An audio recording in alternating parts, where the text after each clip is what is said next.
Did you know that the people who fall the hardest for gaslighting are often the smartest in the room? I know this sounds crazy, but hear me out. You'd think intelligent, educated people would be the last ones to get manipulated, right?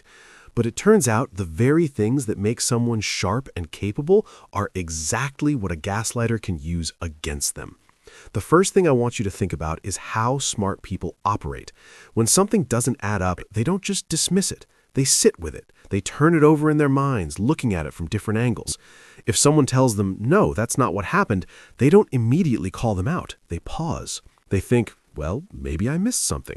Let me reconsider. And that right there is the opening a gaslighter needs.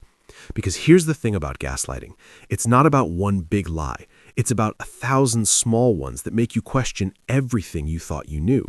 The gaslighter says your memory is wrong, your perception is off, you're being too sensitive. And if you're someone who spent your whole life being rewarded for questioning your assumptions and updating your beliefs, you're going to take that seriously. Smart people are used to being wrong sometimes and admitting it. That's literally how you get smarter, by recognizing your mistakes and learning from them. But a gaslighter weaponizes this. They know you're the type of person who can acknowledge when you've screwed up, so they just keep suggesting that you have. Eventually, you start doing their work for them, finding all the reasons why you might be the problem. There's also this identity thing that makes it worse. If you've built your whole sense of self around being rational and clear-headed, the suggestion that you're losing your grip on reality hits differently. It's threatening in a way it might not be for someone who doesn't particularly pride themselves on their mental sharpness. So instead of trusting that gut feeling that something's very wrong here, you think harder, you analyze more, you tie yourself in knots trying to figure out what you're missing. Meanwhile, the gaslighter is just sitting back, watching you do this to yourself. And can we talk about the problem solver mentality for a second? Smart people see a broken situation and think, I can fix this. They don't give up easily. If a relationship or interaction isn't working, they want to understand why and improve it. A gaslighter absolutely loves this about you. They'll frame everything as a puzzle you need to solve through better communication or changed behavior. You become so invested in cracking the code that you don't realize there is no code, just someone messing with you on purpose. Here's another twist. Intelligent people often have rich inner lives. They're introspective. They know that memory isn't perfect, that people have blind spots, that emotions can cloud judgment. These are all true things, but when someone tells you you're just being paranoid or that never happened, you can probably remember a time when you were being paranoid or when your memory was off, so you second-guess yourself. That healthy self-awareness becomes a trap. Plus, smart people tend to believe in the power of explanation. They think if they could just find the right words, present their case clearly enough, show enough evidence that understanding will follow. So they spend hours crafting careful messages, documenting conversations, trying to bridge the gap.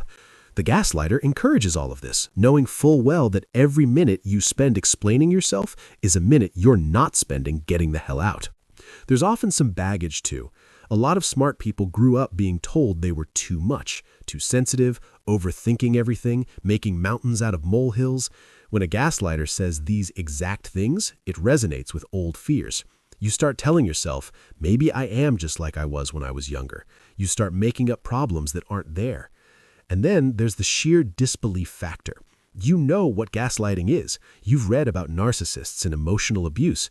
You think if someone were manipulating me, I'd recognize it. I'm not naive. This very certainty becomes a barrier. You can't see what's happening because you're convinced you'd know if it were. The whole situation is darkly ironic. Everything that makes you good at your job, successful in life, respected by others, your critical thinking, your humility, your willingness to see multiple perspectives, these all become vulnerabilities when you're dealing with someone who's acting in bad faith.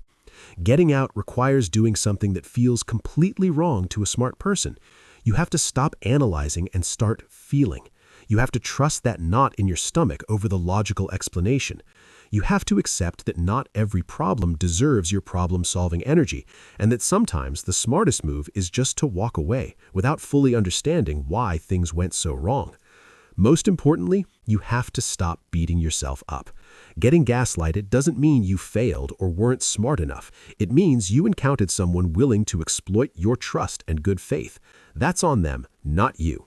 Your intelligence isn't a weakness, but believing you're too smart to be manipulated definitely is. Don't leave without hitting that like button, and make sure you subscribe to the channel because we help you understand the deepest, darkest parts of psychology.